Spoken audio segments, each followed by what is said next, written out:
ये 18 सूक्ष्म पोषक तत्व तो एक साथ अगर किसी चीज में है तो मिट्टी में है, मिट्टी, खेत की मिट्टी में, और दूसरी अगर किसी चीज में एक साथ है तो गाय के मूत्र में। दूसरी कोई भी चीज में अगर है तो गाय के मूत्र में। पहली चीज जिसमें है मिट्टी और दूसरी कोई चीज तो गोमूत्र। तो गोमूत्र का प्रयोग आप जरूर कर सकते हैं। ये जो संपूर्ण घटक वाली एक पेय पदार्थ है या द्रव्य पदार्थ है, इसके बारे में वो कहते हैं कि ये बहुत अच्छा है, चमत्कारिक है। तो हमको लगा कि करके देख लो। तो इसका पहले हम लोगों ने केमिकल एनालिसिस कराया। एक लेबोरेटरी में गाय का मूत्र डिब्बे में भर के दिया, शीशी में भर के, कि जरा देखो इसमें क्या है। तो 6 महीने के बाद, लगभग 8 महीने के बाद, लखनऊ एक शहर है भारत का जिसका बड़ा नाम है, बड़ा जिक्र है, उत्तर प्रदेश की राजधानी है। वहां पर एक बहुत बड़ी प्रयोगशाला है, उसका नाम भी बता दूं ताकि आप चाहें तो उनसे कंफर्म कर लें। प्रयोगशाला का नाम है CDRI, central drug research institute. Bharat में दवाओं पर, औषधियों पर काम करने वाली ये सबसे बड़ी संस्था है। तो इनके यहां सबसे पहला टेस्टिंग हुआ। शीशी में भरा गोमूत्र हमने दिया और 3-4 तरह के गोमूत्र दिए। एक तो वो जर्सी गाय होती है ना, जर्सी गाय, विदेशी गाय, उसका भी दिया, होलिस्टियन फ्रीजियन जाति की गाय का दिया, और जो भारत की गाय है, देशी गाय अपनी, उसका दिया।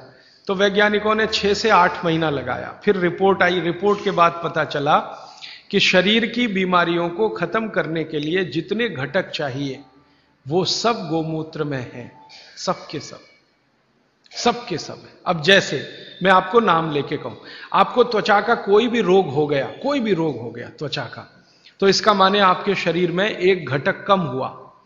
घटकों की कमी से ही रोग होते हैं। वो घटक का नाम है सल्फर। एक केमिकल कम होता है जिसका नाम है सल्फर। जिनको भी स्किन डिसीज होंगी उनके शरीर में सल्फर कम हो जाएगा। यह है बात। अब गाय के मूत्र में भरपूर मात्रा में है सल्फर, भरपूर। तो हम लोगों ने क्या किया कि ये त्वचा रोग वालों को इकट्ठा करके, सल्फर चाहिए तो सल्फर हम चाहें तो होम्योपैथी में दे सकते थे उनको, सल्फर चाहे तो आयुर्वेद में भी दिया जा सकता था। हमने ना होम्योपैथी में दिया ना आयुर्वेद में दिया। उनको कहा भाई गोमूत्र में सल्फर है और आपको सल्फर की जरूरत है तो आप पी के देख लो। तो उनमें से कुछ ने पिया, कुछ ने नहीं पिया, कुछ को लगा कि कैसे पिए हैं, इसमें वगैरह वगैरह बहुत सारी तकलीफें हैं। वो एक आदमी तो मुझे कहता था, राजीव भाई इतनी बास आती है, कैसे पी सकता हूं। और वो रोज 1 बोतल दारू पी लेता था, गोमूत्र पीने में उसको बास आती थी। तो मैं उसको समझाता था, भैया दारू की जो बास है उससे अच्छी तो ये है, लेकिन वो माना नहीं। खैर, जिन लोगों ने पी लिया, हमने देखा कि 1.25 महीने से ही उनके त्वचा का रंग बदलना और उनका जो रोग है वो बदलना शुरू हुआ। 3रे महीने तक आते आते संपूर्ण रोग ठीक। और क्या क्या रोग ठीक हुए? सोराइसिस ठीक हुआ, जो कभी ठीक नहीं होता, आप जानते हैं। एलोपैथी वाले तो कहते हैं सोराइसिस ठीक ही नहीं होता। सोराइसिस के बारे में वो कहते हैं कि आदमी मरे तो ठीक होता है, ये भाषा है डॉक्टरों की। तो वो सोराइसिस ठीक हुआ। एक्जिमा तो इतने आसानी से ठीक हुआ कि बहुत ही आसान। खुजली, खाज, दाद, सब तरह के त्वचा रोग ठीक हुए। तो बात समझ में आई कि बागवती जी सही कहते हैं। फिर हमने इसका एक्सपेरिमेंट घुटने दुखने वालों पे किया। घुटने दुखते हैं, कमर दुखती है, कंधा दुखता है, और देखा कि रिजल्ट बिल्कुल सही है। 15 से 20 दिन में ही असर है। फिर हमने इसका प्रयोग कफ वालों पे किया। खांसी है, सर्दी है, जुकाम है, 20-20 साल की खांसी है, 25-25 साल की खांसी है। अब आप जानते हैं 20-25 साल की खांसी तो दमाई हो जाती है या तो टीबी में बदल जाती है। तो उसमें देखा तो इतना तीव्र असर है इसका कि अगर आप ट्यूबरकुलोसिस के किसी भी पेशेंट को सरकार का इलाज कराएं, आप खुद कर लें ये एक्सपेरिमेंट, मैं तो 20 बार कर चुका। सरकार का इलाज आप जानते हैं, गोलियां, डॉट्स की गोलियां टीबी के मरीजों को देते हैं और कहते हैं हम फ्री में बांट रहे हैं।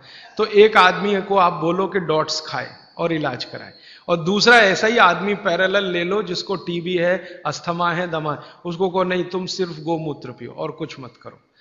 फ्रेश गोमूत्र माने फ्रेश, जो ताजा। तो आप देखेंगे कि वो डॉट्स की गोली खाने वाले को 4 महीने से 6 महीने लगेंगे और ये गोमूत्र पीने वाले को 1.25 महीने से 2 महीना ही लगेगा और ठीक होगा। और ये एक बार ठीक हुआ गोमूत्र पी के, इसको दोबारा टीबी नहीं आएगी। क्योंकि गोमूत्र बीमारी ही ठीक नहीं करता, प्रतिरोधक शक्ति इतनी बढ़ा देता है कि वो बीमारी भविष्य में दोबारा ना आए। तो समझ में आया कि बाघ भट्ट जी तो कुछ गलत नहीं बोल गए, सही।